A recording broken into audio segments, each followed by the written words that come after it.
En este momento de la historia, estamos pasando por una pandemia, lo cual ha dificultado el realizar viajes hacia alguna parte del mundo, sobre todo por el riesgo de infectarnos y tener alguna complicación fuera de nuestro país. Esto no siempre fue así. Normalmente podíamos realizar viajes a diversas partes del mundo y eso no significaba un verdadero riesgo para la mayoría de nosotros. También había muchas enfermedades tropicales y no tropicales que podían causar fiebre en los diferentes viajeros. En el video de hoy hablaré sobre las principales infecciones a considerar y cuáles son los datos importantes a tomar en cuenta. Hola, soy Osvaldo Augusto y este es mi canal médico, donde hablo de diversos temas relacionados con la salud. Si es tu primera vez por aquí, considera suscribirte. Como les decía, en el video de hoy hablaré sobre fiebre en el viajero, todo basado en un artículo del New England y en algunos otros artículos que pueden ver en la parte de abajo. Igual, dudas o comentarios pueden dejarlos en la parte de mensajes y vamos con el video. Veremos este artículo del New England Journal of Medicine que salió hace algún tiempo, pero que actualmente está vigente. Y también para que sepan, hay diferentes recursos para poder valorar a un viajero, como por ejemplo está la página de la CDC en donde podemos entrar. El link de la página se encuentra en la parte de abajo y ustedes pueden ver las noticias y encontrar la asesoría clínica para cada tipo de paciente y cada viaje a diferentes partes del mundo. Sobre todo, si ustedes se van a la parte de destinos, hay 245 destinos y México, si se dan cuenta, sale aquí, sale la lista de vacunas, la lista de recomendaciones, qué debe de conocer un viajero y sobre todo información como por ejemplo ahorita que se encuentra el COVID. ¿Qué riesgo de transmisión hay? En México se considera muy alto, por lo cual se sugiere a los viajeros evitar llegar a México.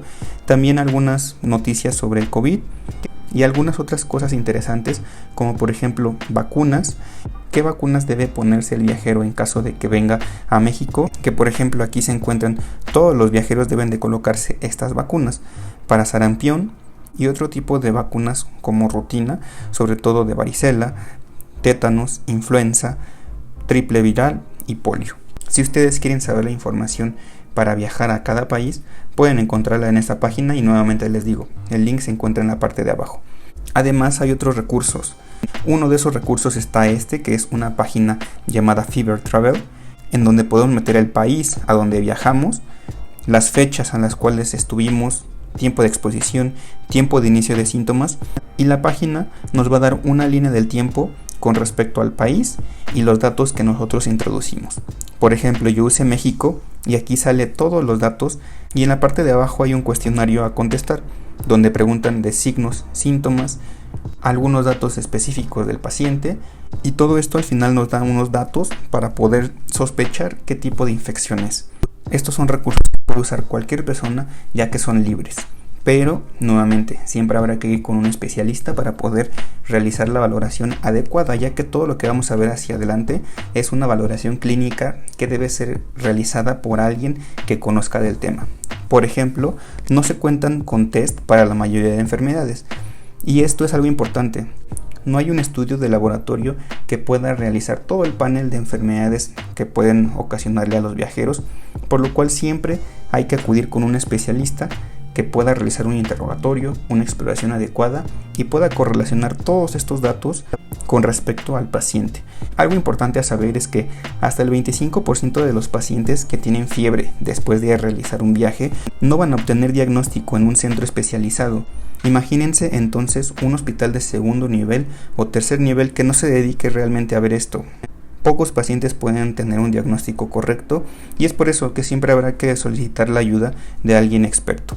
Y lo primordial es identificar causas que pongan en riesgo la vida o sean un riesgo para el personal de salud que ahorita vamos a ver. Reconociendo las causas potencialmente mortales, tenemos diferentes reportes. Aquí uso uno que es del Geo Sentinel entre el 96 y el 2011, en donde se reportaron 3.655 casos, lo cual estableció un 4% de viajeros con una condición mortal y la fiebre fue el principal síntoma en 91% de ellos. De estos, el principal es la malaria, en 77% de los casos y la fiebre entérica en el 18%.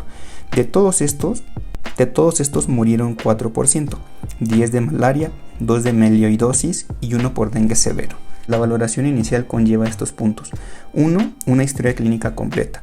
2. Valorar el área geográfica y los tiempos de incubación, que ahorita vamos a ver una tabla donde hablo de los diversos virus. 3. Un examen físico completo, con atención en esto, en rash, ictericia, lesiones dérmicas, rigidez de nuca, dolor abdominal, adenopatías y un examen completo de la piel, ya que muchas de estas enfermedades pueden ser transmitidas por garrapatas y podemos encontrar ahí la clave del diagnóstico.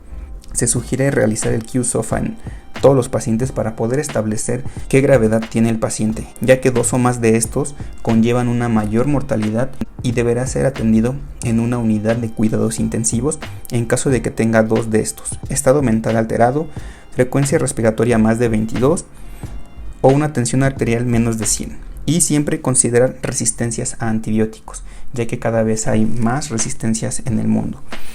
Como valoración de los diferentes aspectos, tenemos primero fiebre y síntomas respiratorios. ¿Qué debemos sospechar si un paciente viajó y tiene estos síntomas? 1. Como todo, lo más común, neumonía adquirida en la comunidad. De ahí siguen las infecciones virales como influenza, tuberculosis, MERS-CoV o sarampión. También habrá que considerar las infecciones poco comunes como fiebre Q, leptospirosis y melioidosis. Y también, si hay eosinofilia, considerar filariasis, strongyloides e infecciones fúngicas. Todo esto además del virus que está provocando la pandemia. Pero son los principales puntos a considerar si el paciente regresa de viaje y tiene síntomas respiratorios. ¿Qué pasa si el paciente regresa de viaje y tiene fiebre y además ictericia? Pues pensaremos en algunas otras infecciones y sobre todo inicialmente en las mortales, como es la leptospirosis, la malaria, la fiebre hemorrágica, la fiebre amarilla. También habrá que considerar las causas de la hepatitis, como los virus de la hepatitis, tanto A, B, C, D, citomegalovirus y virus de Epstein-Barr, para los cuales todos estos hay serología, se le puede solicitar al paciente y llegar al diagnóstico pronto. Si el paciente también tiene ictericia y fiebre, habrá que considerar colangitis aguda, ya sea por litiasis o ya sea parasitaria, para lo cual nos puede ayudar un ultrasonido o hemocultivos. Pasamos con fiebre y dolor abdominal. ¿Qué vamos a considerar en estos pacientes? Pues las causas más comunes, ¿no? Apendicitis, infección de vías urinarias, colecistitis o pancreatitis, y de ahí seguirían las causas infecciosas, como una fiebre entérica, para lo cual nos va a ayudar mucho un hemocultivo, giardiasis, para lo cual nos ayudaría una microscopía de heces o una detección de antígeno o PCR, lo cual pues no hay en la mayoría de centros. Habrá que considerar una colangitis aguda, sobre todo por litos o parásitos, para lo cual nos va a ayudar un ultrasonido o un examen de heces, y habrá que considerar también un absceso hepático, sobre todo piogénico o amebiano, para lo cual podríamos solicitar un ultrasonido, serología o hemocultivo. Recuerden siempre pensar en causas comunes y después en todas las causas infecciosas. ¿Qué pasa si el paciente tiene fiebre y diarrea? Pues vamos a considerar la principal causa, diarrea del viajero, ya sea por una E. coli enterotoxigénica o por un virus. De ahí seguirían las causas parasitarias como giardiasis, cryptosporidiosis, campylobacter, shigellosis o amebiasis intestinal. De aquí pasamos a fiebre y ningún otro síntoma. Es cuando nos topamos ante un caso ya un poco más complicado, en donde habrá que pensar en muchas otras infecciones, pero siempre sin descartar las causas generales, como una infección de vías urinarias, celulitis, abscesos. Algunas causas comunes a nivel tropical como dengue, infección por riquecias, leptospirosis, zika, chikungunya, o considerar tratamiento empírico en caso de que no tengamos ningún otro síntoma ni ningún otro dato. El tratamiento empírico va a ser indicado por alguien experto y puede ser con doxiciclina o acitromicina. Recuerden, no automedicarse y siempre acudir con alguien que conozca de todo este tipo de enfermedades. Y en caso de no mejorar, después de 7 días, habrá que considerar fiebre entérica, tuberculosis, brucelosis o leishmaniasis. Y para terminar, miren, este es uno de los cuadros que viene en el artículo. Hay otro cuadro para enfermedades bacterianas y parásitos, lo cual los invito a revisar en caso de que tengan más dudas, porque la verdad es demasiada información. Y fíjense, sobre todo para las enfermedades virales, tendríamos a la influenza aviar de 2 a 8 días, sobre todo en regiones del este y sureste de Asia. El vector serían las aves. El diagnóstico se realiza por medio de PCR y esta sí tiene tratamiento. ya sea con oseltamivir, zanamivir. De ahí hacia abajo, todas las otras infecciones virales no tienen tratamiento y pueden ser diagnosticadas por PCR y algunas por ELISA. Por ejemplo, el MERS-CoV de 2 a 14 días, sobre todo en la península arábiga, contacto con personas o camellos y, como les digo, PCR, tratamiento soporte. De ahí viene el virus del ébola y la fiebre hemorrágica de Marburgo. Se establece que son menos de 22 días para poder desarrollar estas infecciones, sobre todo antecedente de viaje a África, contacto con personas y algunos animales, sobre todo algunos murciélagos, y nuevamente diagnóstico por PCR, tratamiento con soporte. Vendría la fiebre hemorrágica de Crimea-Congo de 1 a 9 días y el antecedente sobre todo al sur de Europa y África. Esta es transmitida por garrapatas y el diagnóstico se hace por PCR y soporte. Recuerden siempre pensar en fiebre amarilla y dengue, los cuales estos sí se incluye dentro de nuestro continente, sobre todo al sur de América y África, sur de Asia, Caribe y América del Sur, transmitido ambos por el mosquito Aedes, y el diagnóstico se puede realizar por PCR o ELISA. Ambos requieren tratamiento con soporte y son solamente algunos de los virus que podríamos considerar. El tiempo de incubación es bastante importante, ya que nos ayuda a establecer más o menos cuál es el virus que ha causado la enfermedad, y sobre todo los datos clínicos y signos son también lo que nos ayuda a sospechar más o menos de qué enfermedad adquirió el viajero.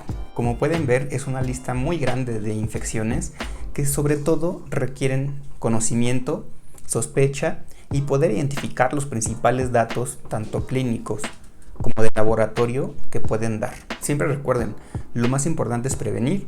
Ustedes pueden acudir a alguna clínica del viajero, con un infectólogo o con alguien experto en el tema para poder tener el mejor tratamiento y diagnóstico al momento de que ustedes lleguen a tener fiebre después de haber viajado. Recuerden siempre consultar a un especialista y nos vemos en la próxima.